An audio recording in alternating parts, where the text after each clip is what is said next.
Well, good afternoon. We're looking at conditions today that are nice and rainy. It's great to see this gray sky. We don't often say that, but it's been so dry this summer.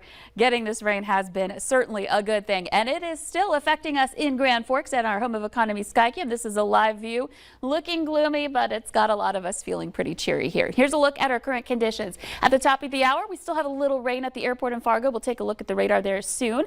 At 64 degrees in Grand Forks, some good rain coming down at 59. Langdon also raining at 55. So Northern Valley getting that rain still. A little more just on the cloudy side in Jamestown. Fergus Falls, a break in the cloud or two. We might have a little sun trying to shine through into the 60s. And Bemidji at mostly cloudy here at 60 degrees. Wind out of the east on average starting to turn a little more southeasterly, and that's good to help kind of scour out some of that wildfire smoke that's been in place. Here's the radar. I'm going to step over to the weather wall and take a closer look at what we've got going on. So a big difference between northeast and southwest. Down to the southwest, we've got big breaks in the clouds and some sunshine. Moving up to the northeast, we're still waiting on this rain to approach you, and some of us right under it right now. So let's zoom in a little more.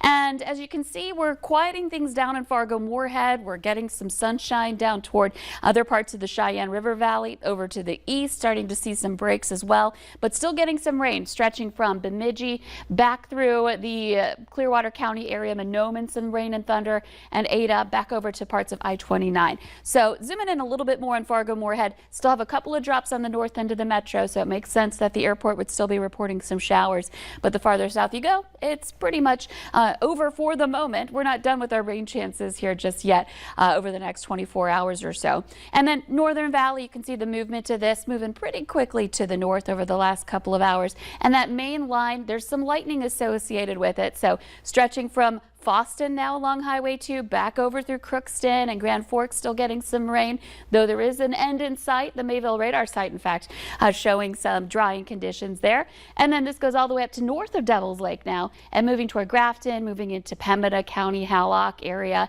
But Roseau on the dry side now, you're going to see those showers move in. We've got another kind of leading band of rain and thunder heading that way.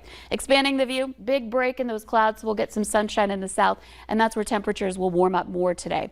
Now let's take a journey down to the Caribbean. We've got a storm system we are very concerned about here. Right now it is a tropical storm Ida.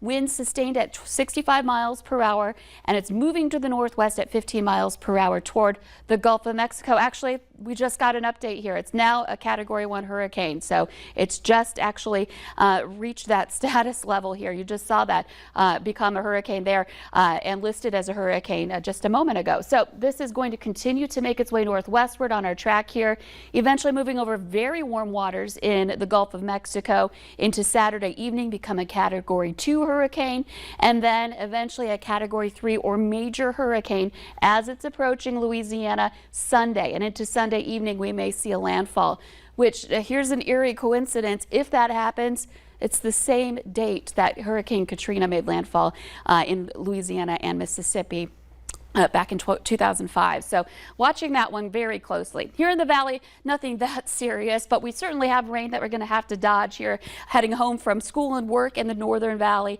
And as we head into the overnight hours, we're going to watch that move on. So let's move ahead into what we're looking at for our severe weather. Potential for severe weather out west early tomorrow morning. We might see a couple of storms popping up. And then tomorrow, another update that just was issued. Minneapolis under an enhanced risk. So that slight risk should be in the yellow area, and some of us could see some strong to severe storms tomorrow afternoon. So we've got a first alert weather day for Saturday. We'll take a quick look at that coming up here in just a couple of minutes. But the weekend, Sunday will be the drier and quieter day. So Sunday sounds like the nicer, drier, better day? It depends on how you look at things. More sunshine though on Sunday. That works. Thank you, Lisa.